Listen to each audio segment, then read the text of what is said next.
meet me in the evening, while the bloom is on the rise. Martin Cunningham first poked his silk-hatted head into the creaking carriage and, entering deftly, seated himself.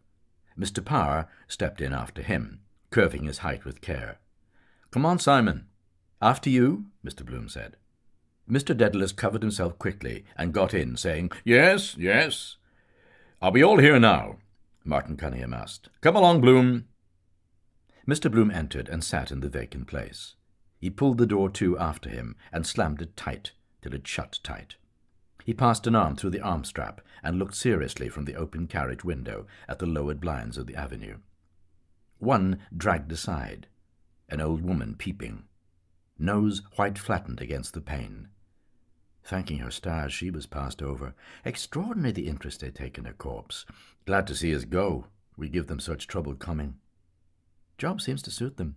Hugger-mugger in corners, stop about in slipper-slappers for fear he'd wake, then getting it ready, laying it out. Molly and Mrs. Fleming making the bed. Pull it more to your side. Our winding sheet. Never know who will touch you dead. Wash and shampoo.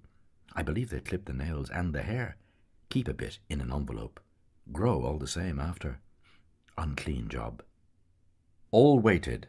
Nothing was said. Stowing in the reeds, probably. I'm sitting on something hard.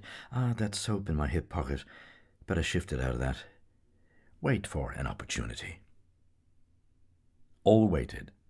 Then wheels were heard from in front turning, then nearer, then horses' hoofs. A jolt. Their carriage began to move, creaking and swaying. Other hoofs and creaking wheels started behind. The blinds of the avenue passed, and number 9, with its craped knocker, door ajar, at walking pace.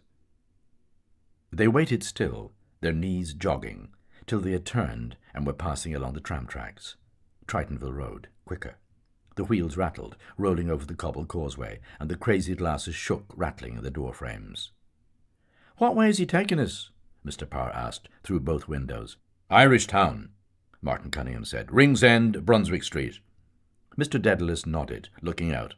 "That's a fine old custom," he said. "I'm glad to see it has not died out." All watched a while through the windows, caps and hats lifted by passers. Respect. The carriage swerved from the tram track to the smoother road, past Watery Lane. Mr. Bloom, at gaze, saw a lithe young man clad in mourning, a wide hat. "There's a friend of yours gone by, Dedalus," he said. "Who is that?" "Your son and heir. Where is he?" Mr. Dedalus said, stretching over across. The carriage, passing the open drains and mounds of ripped-up roadway before the tenement houses, lurched round the corner and, swerving back to the tram track, rolled on noisily with chattering wheels. Mr. Dedalus fell back, saying, "Was that Mulligan cad with him? His Fides Arcates?" "No," Mr. Bloom said. "He was alone." "Down with his Aunt Sally, I suppose?"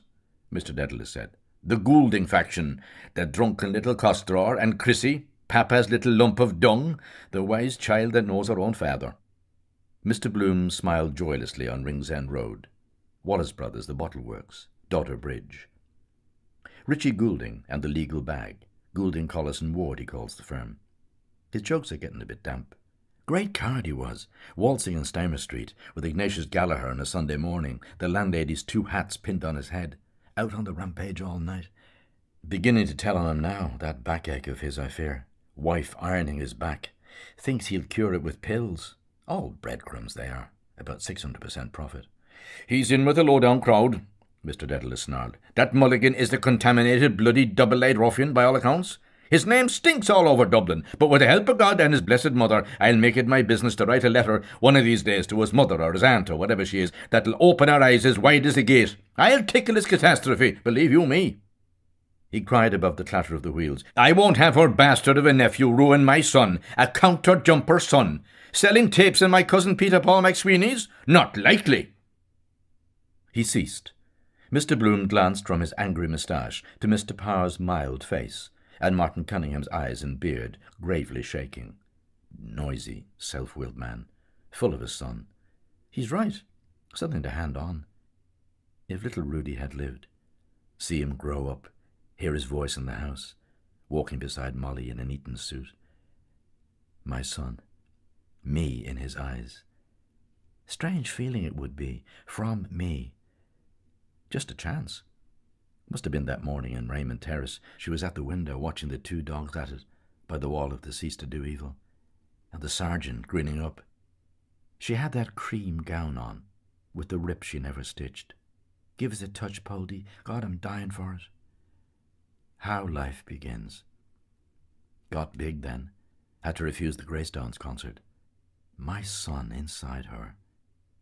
I could have helped him on in life. I could. Make him independent. Learn German too. Are we late? Mr. Power asked. 10 minutes, Martin Cunningham said, looking at his watch. Molly, Millie. Same thing, watered down. Her tomboy oaths. Oh, jumping Jupiter, ye gods and little fishes. Still, she's a dear girl. Soon be a woman. Mullingar, dearest Papley, young student. Yes, yes, a woman too. Life. The carriage heeled over and back, their 4 trunks swaying.